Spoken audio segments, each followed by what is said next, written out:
계속해서 우리 사무엘상 말씀을 듣고 있습니다. 이스라엘 백성들이 하나님을 버렸습니다. 하나님, 우리 이제 하나님 왕 싫어요. 우리에게도 다른 나라처럼 우리를 위해 싸울 수 있는 그런 왕 주세요. 우리 하나님께서 상처받으셨어요. 너희는 늘 나를 버리는구나 하셨어요. 그런데도 이 하나님, 그 백성들을 위해서 왕을 찾으세요. 누가 좋을까? 누가 내 백성을 잘 이끌어 줄까? 이 백성들은 하나님을 버렸는데 하나님은 그들을 위해서 일하고 계시는 거예요. 그렇게 해서 우리 하나님이 찾으신 왕, 그 왕의 이름이 무엇입니까? 사울입니다. 사울 왕, 우리 하나님이 찾으셨어요. 사울 어떤 사람이었어요? 어느 날 그의 아버지가 명령을 내렸어요. 사울아, 가서 잃어버린 나귀들 좀 찾아와라. 했더니 어디로 갔는지도 모르는데 반경 40km를 훑고 다녀요. 어떤 사람이었어요? 부모를 공경할 줄 아는 사람이었어요. 맡은 일에 성실한 사람이었고요, 참 충직한 사람이었어요. 하나님께서 좋은 사람 찾으신 겁니다. 그런데 사실은 사울도 부족한 사람이었어요. 지난주에 말씀드렸지만 원래는 우리 하나님께서 사울을 왕으로 세우실 계획이 전혀 없으셨습니다. 하나님이 왕으로 세우기로 작정한 사람, 준비한 사람은 따로 있었어요. 누굽니까? 다윗이에요. 다윗이에요. 이미 하나님께서는 1000년 전에 아브라함에게 그 계획을 말씀하셨고 약속하셨어요. 너의 후손 중에 내가 왕을 세울 거라고. 그게 다윗이에요. 조금만 더 기다리면 된다고요. 몇십 년만 우리 하나님이 알아서 해주겠지. 때가 되면 정말 좋은 사람 우리에게 붙여주시겠지. 이렇게 생각하고 신뢰하고 기다리면 돼요. 그런데 그 잠깐을 못 기다리는 겁니다. 그리고 하나님께 때를 쓰고 우리 하나님 싫으니까 다른 왕 좀 달라고요. 그래서 하나님이 준비하신 왕, 진짜 왕 다윗을 만나기 전에 이들은 너무나 부족한 왕 사울을 만나게 되는 겁니다. 그런데 우리 하나님 참 좋은 분이세요. 하나님 너무 좋은 분이세요. 그나마 이스라엘에서 가장 좋은 사람 선택하셨는데 이 사람이 하나님 눈에 보기에도 너무 부족해 보이니 우리 하나님 어떻게 하십니까? 그냥 두시는 게 아니라 그 부족한 사람을 도와주세요. 더 좋은 사람 만들어주세요. 왜? 내 백성 좀 잘 이끌어달라. 이스라엘 백성은 하나님을 버렸는데 하나님은 끝까지 그들을 위해서 일하시는 거예요. 어제나 오늘이나 영원토록 변치 않으시는 하나님이신 줄로 믿습니다. 하나님께서 이 사울을 도와주시는데 어떻게 도와주실까요? 사울에게 없는 것을 주세요. 사울에게 부족한 것을 하나님이 채워주세요. 어떤 것들을 하나님께서 도우시고 채우시는가 하나씩 보도록 할게요. 9절 말씀, 오늘 말씀을 통해서 하나님께서 당신이 세우신 사람, 또 당신의 뜻대로 살아가려고 하는 사람 어떻게 도우시는가 한번 보기를 원합니다. 자, 먼저 9절 말씀 같이 읽겠습니다. 시작. 그가 사무엘에게서 떠나려고 몸을 돌이킬 때에 하나님이 새 마음을 주셨고 그날 그 징조도 다 응하니라. 따라하겠습니다. 하나님이 새 마음을 주셨고, 여기 새 마음에 쓰인 단어는요 렙 아헤르예요. 원어로요. 이건 뭘 뜻하냐면 그냥 좋은 마음이 아니라 아예 이전과 전혀 다른 새로운 마음을 하나님께서 주셨다, 그런 뜻이에요. 하나님께서 사울에게 가장 먼저 주신 게 뭐예요? 새 마음이에요. 사람에게는 마음의 그릇이 있습니다. 그런데 이 마음 그릇이 저마다 달라요. 어떻게 다르냐? 먼저는 마음 그릇의 넓이가 달라요. 어떤 사람의 마음 그릇은 간장종지만 해요. 네가 나한테 그럴 수가 있어? 어디 두고 봐. 내 눈에서 눈물 나게 하면 네 눈에서는 피눈물 나게 할 거야. 원한을 잊지 않아요. 반드시 되갚아요. 그 마음 그릇이 간장종지 같은 사람들이 있어요. 반면에 어떤 사람의 마음 그릇은요, 태평양 같아요. 죄송해요. 괜찮아요. 사람이 살다 보면 그럴 수도 있지요. 남은 괜찮으니까 너무 개념치 마세요. 신경 쓰지 마세요. 사람의 마음 그릇 크기가 다 달라요. 또 사람의 마음 그릇은요, 그 모양이 다 달라요. 어떤 사람의 마음 그릇은 주둥이가 좁고 뾰족해요. 혹시 이소부와 두루미가 먹는 음식통 아세요? 그렇게 해서 여기다가 뭘 담는데 큰 건 못 담아. 콩알, 호두알,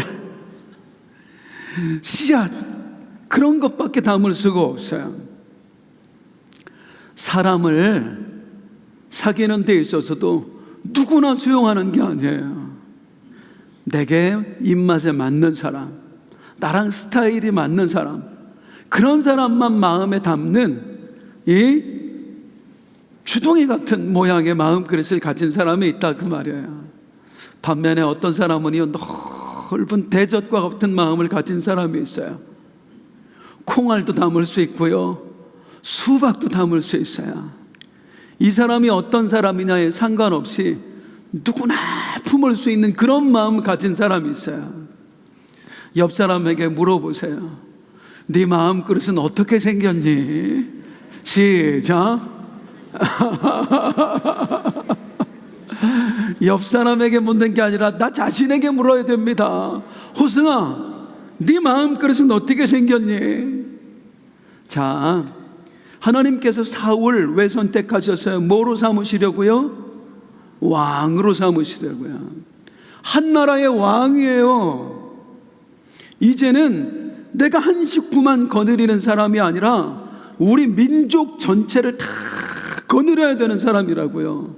마음 그릇 간장종지만 해가지고 될까요? 그 마음의 모양이 뾰족해가지고 될까요? 그럴 수 없죠. 태평양처럼 넓어야죠. 넓은 대접이어야죠. 누구라도 내게 오세요. 그럴 수 있는 마음 그릇 가져야 되는 거 아니에요? 하나님께서 그 마음을 주셨다 이겁니다. 왕이 가져야 될 새 마음을 하나님께서 사울에게 주셨다는 거예요. 제가 우리 빛나교회의 담임 목사가 되면서 하나님께 참 많은 선물을 받았는데 그 중에 하나가 새 마음이에요. 제가 그래서 이 성경 구절을 읽으면서 이해가 됐어요. 새 마음을 주신다는 게 뭔지. 부교육자일 때의 마음과 지금의 마음이 크기도 다르고 모양도 다른 거예요. 저는 원래 굉장히 소심한 사람이에요. 무슨 말을 들으면, 억울한 소리를 들으면 잠을 못 자. 열받아서, 속상해서. 그런데 제가 달라졌어요. 요즘은 무슨 말 들으면 그러라 그래. 웬만한 거 가지고 흔들리지 않아요. 제가 생각해도 참 이상해요. 나는 이런 사람이 아닌데 하나님이 주신 마음이에요. 오늘 아침에도 여기 안산시 연합회에서 어떤 목사님이 오셨는데 이런저런 얘기를 하시다가 요즘 우리 교회에 대해서 떠드는 이렇게 소문을 들려주셨어요. 빛나교회 이런 일이 있었냐고. 금시초문이야 저는. 아니 우리 교회 있지도 않은 얘기가 왜 떠들고 사람들이 왜 떠들고 다니냐고. 옛날 같으면 속상해. 누가 그랬냐고. 오늘 딱 듣는데 무슨 마음 드는 줄 아세요? 부러운갑다. 우리가 그냥 부러운가 보다. 아이, 그러라고 하세요. 우리는 그런 일 없으니까 상관없습니다. 빛나교회의 리더 역할을 감당하라고 하나님께서 소심한 나에게 내 마음을 단단하게 해주셨구나. 사실 아까 주둥이가 뾰족한 마음 얘기했는데 그게 예전에 제 마음이었어요. 저는요, 편협한 사고를 가지고 있어요. 사람에 대한 호불호가 확실했어요. 이 사람은 좋은 사람, 이 사람은 별로인 사람. 그런데 담임 목사가 되면서요, 신기합니다. 그런 기준 자체가 없어졌어요. 제가 예전에 우리 원로 목사님, 담임 목사님이시던 시절에 여쭤봤거든요. 목사님, 그 사람이 그렇게 하는데 속상하지 않으세요? 어떻게 그 사람 목사님한테 그럴 수 있어요? 그랬더니 저한테 목사님이 해주신 얘기가, 원로 목사님이, 유 목사, 난 다 불쌍해. 그냥 우리 성도들 보면 다 불쌍하고 다 고마워. 아이, 목사님, 그 사람이 뭐가 고마워요? 너도 담임 목사 되면 안다. 다 불쌍하고 다 고맙다. 제가 요즘 그래요. 다 불쌍하고 다 고마워요. 다 죄송합니다. 이거는 그냥 어르신들 계신데 이 표현이 죄송합니다만은 다 내 자식 같은 그런 마음, 하나님이 아비의 마음을 주시더라고요. 그래서 담임 목사 되니까 제일 듣기 싫은 소리가 뭔지 아세요? 어떤 성도가 와서 다른 사람 흉보는 거야. 죄송한데 입을 찢고 싶어요. 이 표현이 좀 그렇습니다만 하지 말라고 말씀드리는 거예요. 왜 그러냐면 진짜 내 자식 같거든요. 성도님들, 여러분의 자식들이 큰아들이 와서 작은아들 흉보면 속상해요, 속상해요. 담임 목사가 그 마음이에요. 그래서 누군가가 와서 그 권사님이 이랬대요, 세상에 그 집사님이 이랬대요, 그러면 그렇군요 하면서 속상해. 좀 봐주지, 그 허물 좀 덮어주지. 왜 저렇게밖에 안 될까? 우리 목사님들이 성도님들 얘기도 속상해. 그냥 좀 봐주지. 다 불쌍하고 다 고맙고 새 마음 하나님이 저에게 주셨어요. 전 그게 너무 감사해요. 내가 가질 수 없는 마음을 하나님이 주셨거든요. 사울에게 그렇게 하셨다 그 말입니다. 사울이 가질 수 없는 새 마음을 하나님께서 허락하신 거예요. 왜? 너는 왕이니까, 온 이스라엘 백성들을 다스려야 될 사람이니까. 그저 농부의 아들로서의 가졌던 마음 가지고는 왕의 직임을 감당할 수 없으니까 새 마음을 가져라 하고 새 마음을 하나님께서 선물로 허락해 주신 겁니다. 사랑하는 성도님들, 하나님께 귀하게 쓰임받기를 원하십니까? 또 여러분뿐만 아니라 여러분의 자녀들도 하나님께 귀하게 쓰임받기를 원하시나요? 기도하세요. 뭐라고? 주여, 새 마음을 주시옵소서. 마음 그릇 만큼 쓰임받는 거더라고요.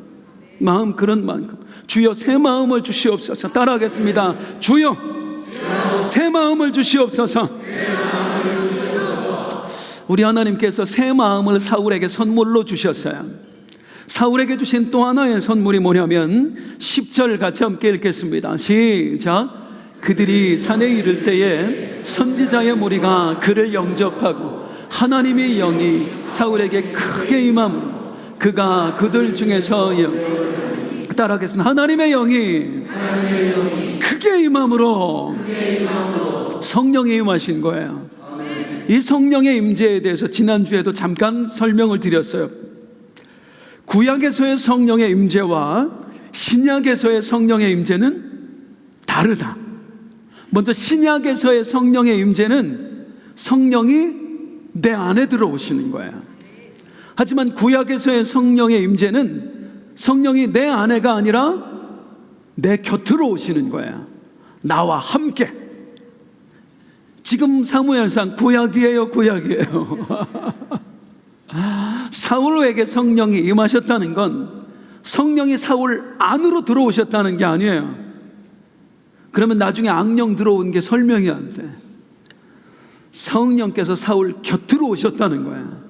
구체적으로 말씀드리면 성령께서 사울에게 능력을 부어주셨다. 뭐하라고? 왕의 직임을 잘 감당하라고. 내 백성 이스라엘 잘 돌봐주라고. 지금 하나님께서 이 사울에게 행하시는 작업을 보시면서 무엇을 계속 염두에 두셔야 되냐면, 하나님이 지금 누굴 위해서 이 일을 행하신다? 이스라엘 백성이에요. 사울 개인을 위해서가 아닙니다. 이스라엘 백성. 이스라엘 백성 어떻게 했어요? 하나님을 버렸어요. 그들은 하나님을 버렸는데 하나님은 저들을 위해서 성실하게 일하고 계시는 거예요. 그래서 사울에게 성령을 부어주셨습니다. 진짜 왕이신 하나님께서 이 부족한 사울을 당신의 통치 대리자로 세기 위해서 당신의 권능을 부어주시는 거예요. 여기서 그치지 않아요. 성령이 임했을 때 사울이 어떻게 했대요? 예언을 했대요. 이 예언을 했다는 걸 많이들 오해하시더라고요. 성경이 나오는 예언은, 성경에서 말하는 예언은 미래의 일을 말하는 걸 말하지 않아요. 그건 예언에 포함된 일부일 뿐이에요. 물론 성경에 미래의 일을 예견하는 것도 나옵니다. 하나님의 약속하셨을 때는. 하지만 선지자들의 예언은 미래의 일을 예언하는 게 아니에요. 성경이 말하는 예언은 하나님의 뜻을 깨닫고 전하는 걸 말해요. 그러니까 사울이 예언했다 이 말은 미래에 되어질 일을 막 말해줬다 그게 아니에요. 그러면 지가 왕에서 나중에 쫓겨나는데 어떻게 살라고. 미래의 일을 예언했다가 아니라 하나님의 뜻을 깨닫고, 성령이 곁에 계시니까 그 하나님의 뜻을 깨닫고 전하게 되었다 그 말이에요. 지난주에 말씀드렸어요. 이 하나님의 뜻을 깨닫고 전하는 사람을 뭐라고 부른다? 선지자라고 부른다. 선지자라고 부른다.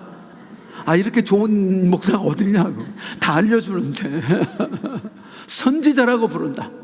그래서 사울에 대해서 사람들이 하는 말 12절 같이 함께 읽겠습니다. 시작. 그곳에 어떤 사람은 말하여 그들의 아버지가 누구냐 한지라. 그러므로 속담이 되어 사울도 선지자들 중에 있느냐. 사울이 예언하는 모습을 보고 속담이 만들어진 거예요. 그럼 사울도 선지자냐? 나중에 풍자하는 말로 한 거예요. 사울도 선지자냐? 이거 죄송합니다만 좀 저질스럽지만, 그러니까 쉽게 표현하면, 우리식으로 표현하면 파리도 새냐? 똥파리도 새야? 뭐 이런 뜻이에요. 사울이 나중에 이제 그런 취급을 받습니다. 어쨌든 지금 당장은 성령께서 임하셔서 사울이 하나님의 뜻을 분별하게 되었고 또 하나님의 뜻을 전하고 있습니다. 누가 하신 일이에요? 하나님이 하신 일이에요. 왜? 사람들에게 보여주려고. 성령이 그냥 임하면 사울밖에 모르잖아요. 그런데 사울이 예언을 하게 되면 모든 사람이 알게 되잖아요. 아, 사울 저 사람에게 성령이 임하셨구나. 하나님께서 저 사람을 선택하셨구나. 그러니까 하나님께서 세세한 부분까지 계속해서 이 사울을 돕고 계신 거예요. 다시 말씀드리지만 하나님은 처음에는 사울을 왕으로 세우실 계획이 없으셨습니다. 백성들이 때를 써서 어쩔 수 없이 지금 사울을 왕으로 세우시는 거예요. 그럼에도 불구하고 우리 하나님은 이 사울을 위해서 최선을 다하십니다. 사울에게 왕이 가져야 될 새 마음도 주시고요, 그에게 성령으로 왕이 가져야 될 능력도 부어주시는 거예요. 무엇을 위해서? 누구를 위해서? 이스라엘 백성이에요. 이스라엘 백성들은 하나님을 버렸는데 하나님은 그들을 끝까지 붙들고 그들을 위해 역사하시는 겁니다. 내가 영원토록 너희를 떠나지 않으리라. 저는 이 성경을 통해서 가장 신나는 게 뭐냐면 우리 하나님에 대해서 알아가는 과정이 너무너무 신나요. 내가 믿는 하나님이 이런 분이었구나. 그분은 이렇게 사랑이 크시구나. 그분은 인애와 자비가 한량이 없으시구나. 그분은 절대 우리를 버리지 않는구나. 이 하나님을 하나씩 하나씩 더 깊이 알아가는 과정이 얼마나 신나고 감사한지 몰라요. 그 은혜를 함께 나누기를 원합니다. 따라합니다. 우리 하나님 참 좋은 분이시다. 우리 하나님 정말 좋은 분이시다. 정말 그렇게 믿으세요? 다시 말씀드리지만 하나님을 알면 사랑할 수밖에 없고, 하나님을 알면 하나님께 충성을 다할 수밖에 없어요. 너무나 좋은 분이거든요. 사울에게 부족한 것 없는 것 채워주신 하나님, 이제 이 사울을 공식적으로 세워주십니다. 어떻게 세우시느냐? 사무엘이 온 백성에게 명령해요. 미스바로 모이라. 미스바 모였었지요, 몇십 년 전에. 거기서 하나님 앞에 회개하고 물 붓고 제사 지내고 그랬었잖아요. 그냥 넘어갈게요. 이스라엘 역사상 첫 번째 범국민적 영적 대각성 집회가 있어졌던 그 현장, 에베네셀의 기적이 있었던 그 현장, 그곳에 이제 이스라엘 백성들을 다시 모으시는 거예요. 그리고 이 사무엘이 백성들에게 하는 말이 뭐냐면 하나님 이야기를 합니다. 우리 하나님이 너희를 구원해 주셨다. 우리 하나님이 모든 나라의 손에서 너희를 건져주셨다. 바로 그 장소가 그곳이잖아요. 블레셋의 손에서 하나님이 이스라엘을 건져주셨던 그 장소. 하지만 너희는 그 하나님께 새 왕을 요구했다. 그럼에도 불구하고 우리 하나님은 너희의 요구를 들어주셨다 하면서 이제 왕을 선출하는 의식을 행하겠다 하는데, 그 의식이 뭐였느냐면요, 제비뽑기였습니다. 아니 무슨 왕을 제비뽑기로 뽑아요. 이스라엘 백성들은요, 중요한 일을 앞두고 제비를 뽑아서 선택을 했습니다. 가나안 땅을 분배할 때도요, 제비 뽑아서 했어요. 왜요? 지들 마음대로 한 게 아니에요. 하나님이 시켜서 하신 일이에요. 자, 성경에 하는 말씀이 있습니다. 잠언 16장 33절 시작. 제비는 사람이 뽑으나 모든 일을 작정하기는 여호와께. 너희가 제비를 뽑아. 그러면 그 가운데 나 여호와가 역사할게. 그래서 내 뜻을 너희에게 알려줄게. 이것을 믿고 이스라엘 백성들이 제비를 뽑은 거예요. 심지어 누구를 뽑는데도 제비를 뽑아서, 왕을 선출하는데도 제비를 뽑아서 선택을 하는 거예요. 이거 정말 감사한 일입니다. 여러분, 만약에 이스라엘 백성들에게 하나님이 제비 뽑아라 하지 않고 너희들이 합의하에 왕을 뽑아라 했으면 어떻게 됐을까요? 네, 이스라엘 분열합니다. 이스라엘 백성 만약에 제비 뽑지 않고 합의해서 모든 걸 결정했으면요, 평생 유다 지파하고 에브라임 지파는 원수 되는 거예요. 힘이 제일 세니까. 왕이 우리 지파에서 나와야지. 우리 조상이 누군 줄 알아? 야, 가나안 정복 전쟁은 우리가 더 했었어. 왕은 우리 지파에서 나와야지. 만약에 합의해서 모든 걸 결정했으면 이스라엘은 사람이 다스리는 나라가 됐을 겁니다. 그냥 사람이 아니라 힘 있는 사람이 다스리는 나라. 그러다 결국 이스라엘은 분열했을 거예요. 그래서 하나님은 제비를 뽑게 하시는 거예요. 분열하지 않도록요. 힘 있는 사람이 무언가를 주도하지 않도록요. 하나님께서 개입하셔서 하나님이 일을 이루시겠다 이거예요. 우리도 제비 뽑을까요? 우리 11월 달에 우리 임직자 선출을 위한 공동의회 하기로 당회했는데, 우리 장로님들 제비 뽑을까요? 그랬더니 일이 더 커질 것 같아. 일단 우리가 하나님을 신뢰하지 않아요. 그렇게 해서 이제 이스라엘 백성들이 왕을 선출하기 위한 제비를 뽑는데, 12지파 중에 제비를 뽑으니까 베냐민 지파가 나와요. 베냐민 지파 중에서 가문을 두고 제비를 뽑으니까 마드리 가문이 나와요. 그 마드리 가문에서 제비를 뽑으니까 누가 나와요? 사울이 나와요. 저는 이 과정도 얼마나 감사한지 모릅니다. 사울이 어느 지파 사람? 베냐민 지파 사람이었어요. 사울이 여러모로 괜찮은 사람이기도 했지만 베냐민 지파이기 때문에 하나님이 선출하신 것 같아요. 왜냐? 베냐민 지파 가장 작은 지파거든. 아까 말씀드렸듯이 유다 지파에서 왕이 나왔으면 에브라임이 가만히 안 있습니다. 에브라임에서 왕이 나왔으면 유다 지파가 가만히 안 있습니다. 힘이 있으니까. 그런데 가장 작은 지파에서 왕이 나와. 그러니까 아무도 말 안 해. 왜? 우리가 좌지우지 할 수 있을 것 같거든. 힘없는 지파에서 나오니까. 우리 하나님이 이렇게 세심하신 분이다 그 말이야. 이렇게 세심하신 분이다. 그래서 하나님께서 공식적으로 이제 사울을 왕으로 세우시는 거야. 그런데 이 과정에서 참 재밌는 장면, 재밌고도 이상한 장면이 있습니다. 사울이 뽑혔는데 아무리 찾아도 사울이 없는 거예요. 백성들이 물어봐요. 하나님, 그 사람 여기 없는 것 같은데요. 이제 하나님이 야, 지금 저 짐짝들 사이에 숨어 있다. 아니, 그래서 보니까 사울이 짐짝들 사이에 숨어 있는 거예요. 지가 왕으로 뽑혔는데 왜 숨어 있을까요? 두려워서 숨었을까요? 두려워서 숨었을까요? 두려워서. 이 마음 이해되지 않습니까? 성도님들, 하나님께서도 사울을 왕으로 세우실 마음이 없었지만 사울도 왕이 될 마음이 없었어요. 아버지가 나귀 찾으러 오라고 나귀 찾으러 갔는데 갑자기 너 왕이야 그러는, 그건 제비 뽑더니 내가 왕으로 뽑히는 거야. 어미 큰일 났네. 나 어떻게 하냔 말이에요.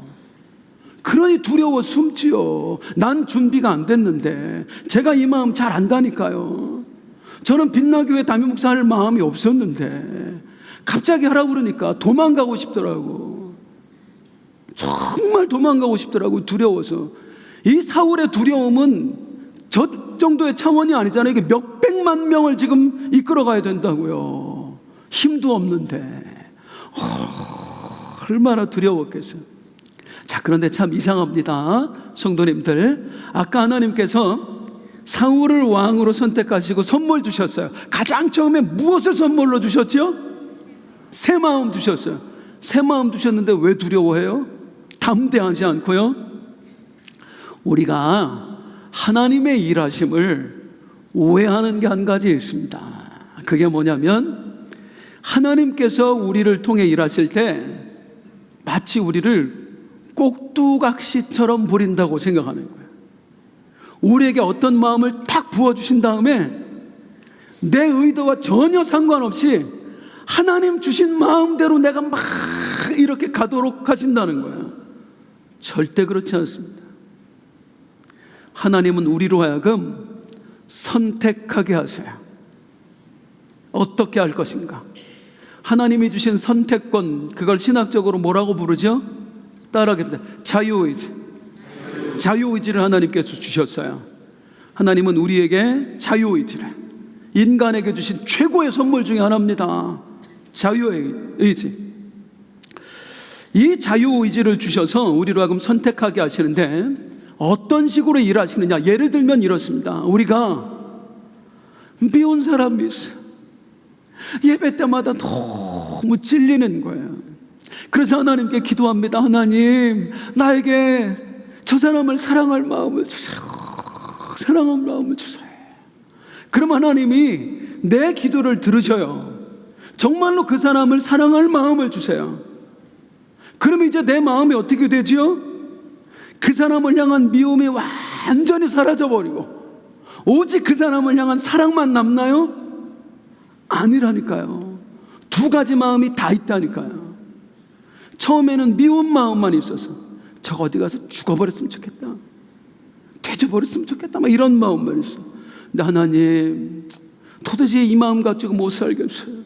나에게 저 사람을 사랑하는 마음을 주세요. 그러면 기존에 내가 갖고 있던 미움의 마음에 하나님이 사랑할 마음을 더해 주시는 겁니다.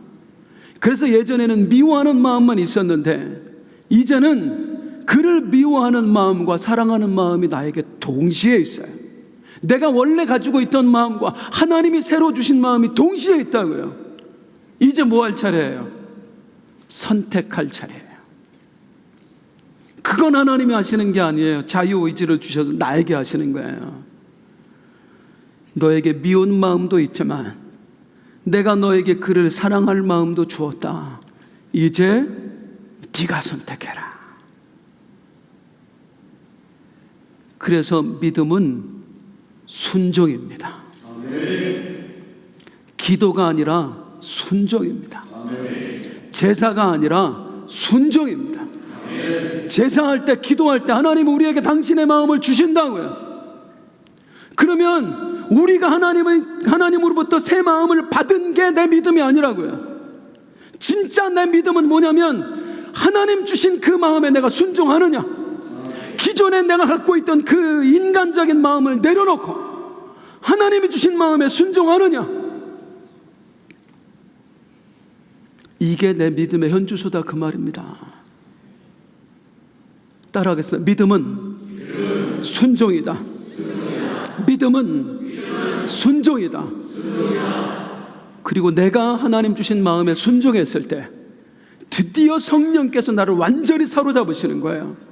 미워하는 예전의 마음을 버리고, 하나님 그래요, 당신 주신 마음 따라 내가 그 사람을 사랑하겠습니다 하고 이 마음을 선택하는 순간 나머지 작업은 하나님이 다 하세요. 그거 겪어보지 않으셨어요?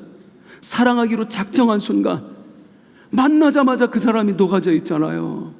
아, 하나님이 하시는구나. 나는 순종만 하면 되는구나. 그런 면에서 사울은 하나님이 새 마음을 주셨습니다. 하지만 여전히 새 마음을 따라 사는 게 아니라 어떤 마음을 가지고 사는 거예요? 옛 마음을 가지고 사는 거예요. 그러니 두려운 겁니다. 하나님께서 나를 세우셨지만, 제비를 뽑아서 네가 왕이다라고 선언하셨지만 여전히 두려워서 나는 못해요 하고 진보다리 사이에 숨어버리는 거예요. 이제 그런 그 사울을 사람들이 찾아내요. 진보다리에 갔더니 웬 기골이 장대한 사람이 있는 거예요. 키가 얼마나 크던지 우리 성경에 보면 어깨 하나 더 있다, 머리 하나 더 있다, 그 표현이에요. 아마 우리 저기 황인태 장로님만 했나? 제가 황인태 장로님 많이 부러운데 키가 정말 부러워요. 제가 예전에 쓰던 방이 창문이 없었어요. 그래서 창문 하나만 좀 만들어 달라고, 환기를 못 시키니까. 그랬더니 두 분이 오셨는데, 우리 황인태 장로님하고 이연구 간수 집사님, 두 분 다 키가 188, 187, 저보다 머리 하나 크세요. 며칠 있다 창문을 만들었다고 들어가 보라 그랬는데 안다. 본인들 키에 맞추셔가지고 다시 연락했어요. 발판 하나만 더 만들어 달라고. 사울이 그런 사람이었다고. 키가 큰 사람이었어요. 사람들 앞에 딱 서우니까 사람들이 보는데 너무 멋져 보이는 거예요. 사무엘이 하는 말, 너희가 여호와께서 택하신 자를 보느냐? 모든 백성 중에 견줄 자가 없느니라. 그랬더니 이스라엘 백성들 만세 만세 만세. 사울을 향해서. 저는 사실 이 장면을 보면서 마음이 아팠습니다. 성경에서 인간이 인간을 보고 첫 번째 만세를 불렀던 장면이 여기에요. 하나님 왕을 버리고 인간 왕 앞에서 만세 만세. 과연 우리 하나님의 마음이 어떠셨을까 싶어요. 자, 그때에 우리 하나님께서 어떻게 하시는지를 보겠습니다. 우리를 세우실 때 정말 우리에게 중요한 거 있습니다. 하나님께 세움받을 때 시작. 사무엘이 나라의 제도를 백성에게 말하고 책에 기록하여 여호와 앞에 두고 모든 백성을 각기 뭘 말씀했대요? 나라의 제도를 말씀했대요. 왕을 세웠습니다. 가장 먼저 이 왕의 권한을 말한 게 아니에요. 무엇부터 얘기했어요? 하나님이 세우신 법도부터 얘기했어요. 왕이 지켜야 될 법도부터 얘기했어요. 왜 그러셨을까요? 이것도 하나님의 선물이에요. 사울에게 확실하게 알게 하시는 거예요. 네가 보좌에 앉지만 진짜 왕은 너 아니야. 누가 왕이야? 너에게 이 법을 주신 하나님이 왕이야. 너는 그분의 대리 통치자일 뿐이야. 이거 절대로 잊지 마. 그래서 그것부터 선포하시는 거예요. 마치 무엇과 같습니까? 아담에게 온 천하 만물을 맡기시죠. 하나님께서 하나님을 대신해서 온 세상의 대리 통치자로 세우세요. 그리고 명령 하나를 내리세요. 선악과 절대로 먹지 마. 뭘 알려주시는 거예요?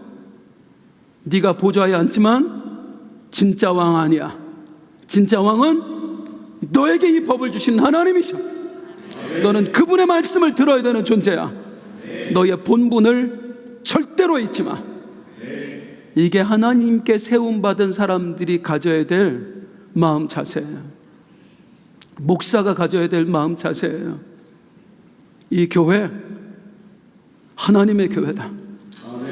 이 교회의 머리는 우리 주님이시다. 나는 그분이 세운 목회자일 뿐이다. 목사가 가져야 될 마음이에요. 장로님들이 가지셔야 될 마음이에요. 우리 각 팀장님들이 가지셔야 될 마음이에요. 나를 하나님이 세우셨다. 우리의 국, 우리 당회, 우리의 팀, 내 마음대로 해서 안 된다. 누가 주인이다? 하나님이 주인이다. 본분을 잃지 않고 늘 그분 앞에 나의 판단과 나의 생각을 다 내려놔야 돼요. 그리고 항상 구해야 될 것은 주님, 당신이 무엇을 원하십니까? 당신 나에게 원하시는 게 무엇입니까? 하나님이 감동을 주시면 또 물어야 돼요. 이게 맞습니까? 하나님 정말 이걸 원하십니까? 감동 주시면 또 물어야 돼요. 왜 내장각일 경우가 너무 많거든. 우리는 나를 세우신 분이 누구시다? 하나님이시다. 교회에서도 마찬가지고, 직장에서도 마찬가지고, 가정에서도 마찬가지고, 어느 공동체에서도 마찬가지예요. 머리는 그분뿐입니다. 그분이 진짜 왕이십니다. 이렇게 사울을 세우세요. 그런데 여기서 그치지 않습니다. 우리 하나님께서 사울을 끝까지 책임져 주시는데요. 어떻게 책임져 주시는가? 하나님이 또 하나의 선물을 주시는데, 자, 말씀 한번 읽어볼게요. 26절입니다. 시작. 사울도 기브와 자기 집으로 갈 때 마음이 하나님께 감동된 유력한 자들과 함께 가느니라. 따라하겠습니다. 마음이 하나님께 감동된 유력한 자들. 하나님이 뭐 하셔요? 도울 사람을 붙여주세요. 동역자를 붙여주시는 거예요. 사울은 베냐민 지파 사람입니다. 아직 지도자의 역할을 단 한 번도 감당해 본 적이 없는 사람입니다. 한 나라를 이끌어갈 자격이 없어요. 능력도 없고요. 경험도 없고요. 더구나 너무 지파가 작아서 나를 후원해 줄 뒷배경도 하나도 없어요. 그런데 우리 하나님 그 사울을 위해서, 사울이 요청하지도 않았는데 동역자들을 붙여주세요. 용기 내라고. 이 사람들이 너를 도와줄 거라고. 참 세심한 하나님이세요. 정말 세심하신 하나님이세요. 마음으로 움직였다고 그러잖아요. 그들의 마음을 감동시켰다고 그러잖아요. 그래서 사울에게 동역자들을 붙여주세요. 따라하겠습니다. 이분이 내 하나님이시다. 이분이 내 하나님이세요. 일하라고 다 판을 깔아주세요. 그런데 여기서만 그치는 게 아니에요. 또 다른 사람도 하나님이 붙여주시는데요. 자, 27절 같이 함께 보겠습니다. 시작. 어떤 불량배는 이 사람이 어떻게 우리를 구원하겠느냐? 멸시하며 사울 곁에 하나님이 동역자만 붙여주신 게 아니에요. 사울을 멸시하는 사람, 사울을 반대하는 사람들, 불량배들을 함께 붙여주셨어요. 우리 하나님께서. 이것도 하나님의 선물입니다. 왜 그게 하나님의 선물이에요? 나를 힘들게 하는 사람들이. 사울에게 있어서 정말 중요한 게 뭐예요, 여러분? 이스라엘을 잘 다스리게만 해서는 안 돼요. 사울은 끝까지 나를 지켜야 되는 사람이에요. 우리 하나님이 주신 법도 아래서 진짜 이스라엘의 왕은 하나님이셔. 나는 그분이 세운 대리 통치자일 뿐이야. 이 나의 본분을 잃지 않는 게 너무 중요해요. 그런데 사람은 그 마음 금방 잊어버립니다. 언제? 마음이 높아지면, 교만해지면 금방 잊어버리는 거예요. 또 언제 잊어버립니까? 평안해지면 잊어버리는 거예요. 그 사울이 교만할 수 없도록, 그 사울이 평안할 수 없도록, 더 정확히 말하면 사울이 자기의 본분을 지킬 수 있도록 우리 하나님께서 대적자들도 함께 붙여주세요. 그래서 하나님 안에서 우리가 하나님의 일을 감당할 때 믿어야 될 것은 동역자만 하나님의 선물이 아니라 반대자도 하나님의 선물이라는 겁니다. 따라하겠습니다. 하나님이 주시면 동역자도 선물이고 반대자도 선물이다. 아멘이신가요? 그런데 실제로 아멘 잘 안 되잖아요. 반대자 있으면 너무 힘들잖아요. 여기서 이 사울이 달라졌구나 하는 걸 봅니다. 참 이 구절은 감동이었어요. 그 반대자들이 있는데 사울이 어떻게 하냐. 27절 다시 보겠습니다. 시작. 어떤 불량되는 일, 이 사람이 어떻게 우리를 구원하겠느냐 하고 멸시하며 예물을 바치지 않으였으나 그는 잠잠하였더라. 따라할게. 그는 잠잠하였더라. 누가 잠잠하였더라? 사울이에요. 여기 잠잠하였더라를 원어로 제가 풀이를 해보니까 직역하면 이런 뜻이더라고요. 귀머거리처럼 가만히 있었더라. 그들이, 이게 무슨 말이냐면 그들이 막 비난을 해. 저런 자식이 무슨 왕이라고. 아니 베냐민 집안 사람이 어떻게 왕이 돼? 제가 무슨 자격이 있어? 그 소리 다 들린다 그 말이에요. 사울의 귀에 다 들리는데 마치 귀머거리인 것처럼, 그 사람들이 하는 이야기가 안 들리는 것처럼 가만히 참고 있는 거예요. 멋있었어요. 사울이 처음으로 멋있었어요. 어떻게 이럴 수 있었을까? 하나님이 하신 일을 봤기 때문입니다. 농부의 아들, 나귀나 찾아다니던 나, 그런 나를 왕으로 점 찍으시고 온 이스라엘 백성들 앞에서 왕으로 세워가시는 과정, 새 마음 주시고 당신의 영을 부어주시고 예언도 하게 하시고 제비 뽑아서 내가 선출되게 하시고 동역자도 붙여주시고, 이 일을 하신 하나님, 지금 나를 세워주신 하나님, 언젠가 저들 앞에서도 나를 세워주실 거다. 그렇게 믿으니까 잠잠할 수 있는 거예요. 흔들리지 않고 그들과 함께 싸우지 않고 내 마음을 다스릴 수가 있는 거예요. 즉 사울이 믿은 게 뭐예요? 시작하신 하나님이 끝까지 책임지시리라. 따라하겠습니다. 시작하신 하나님이 끝까지 책임지시리라. 한 번 더. 시작하신 하나님이 끝까지 책임지시리라. 우리 하나님 정말로 끝까지 책임져 주세요. 이 사울과 함께 하면서 전쟁만 나가면 이기게 하시고 하나님이 그를 끝까지 책임져 주세요. 문제는 우리가 다 알다시피 사울이 변질되고 만다는 겁니다. 하나님이 주신 새 마음을 따라 사는 게 아니라 내 마음에 있는 시기와 질투와 분노에 사로잡혀 사는 거예요. 그 자유의지라는 선택권을 하나님 마음으로 선택하는 게 아니라 어느 날 돌변해서 옛 마음을 선택하고 사람이 망가져 버리는 거예요. 하나님이 부어주신 건 성령이었는데 나중에는 그 성령과 손을 잡고 사는 게 아니라 악령과 손을 잡고 사는 거예요.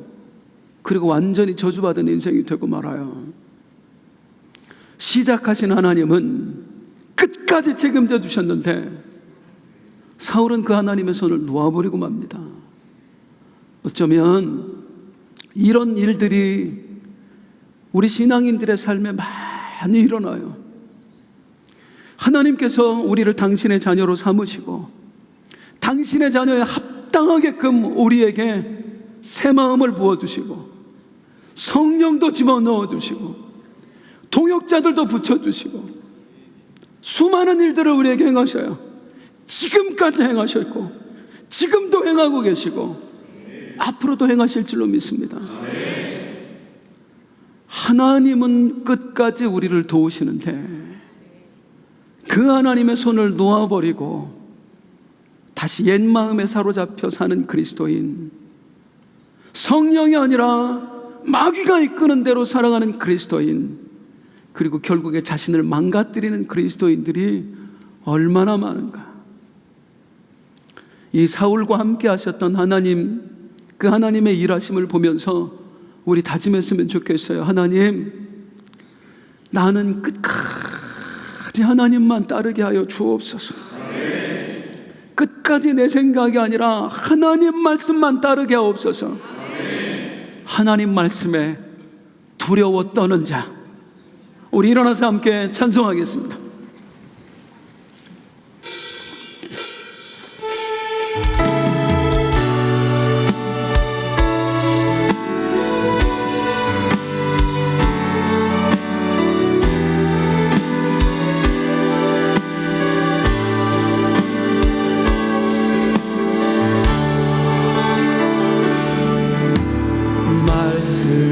앞에서 경외함으로 주께 홀로 섭니다. 생명의 말씀 읽고 순종해 주를 예배합니다. 기록된 말씀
말씀하시네 하나님 말씀에 두려워 떠는 자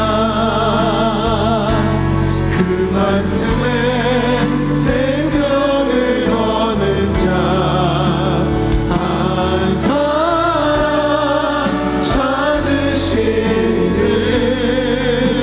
주님의 약속을 믿어 하나님 말씀에 운명을 얻은 자 순종하며 주 따라가는 자 영원한 하나님 나라 일어날 주의 교회여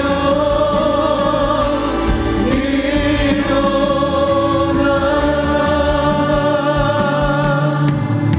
하나님은 사울을 축복하셨어요. 농부의 아들을 왕이 되게 하셨잖아요. 그리고 왕의 직임을 감당할 수 있도록 다 주셨잖아요. 진짜 복 받은 사람이에요. 그런데 놓쳐버립니다. 그 복을. 하나님 주신 법도와 규례대로 사는 게 아니라 내 뜻대로 살다가 다 축복을 잃어버려요. 진짜 복은, 진짜 복된 사람은 처음 하나님이 주신 마음을 끝까지 유지하는 사람, 처음 주셨던 그 성령의 은혜를 끝까지 유지하는 사람. 나는 왕이에요, 하나님이 왕이세요, 이 마음, 이 믿음 끝까지 유지하는 사람. 우리 이 찬송 후렴 다시 고백하면서 주여 나 끝까지 하나님만 바라보는 진짜 축복자가 되게 하여 주시옵소서.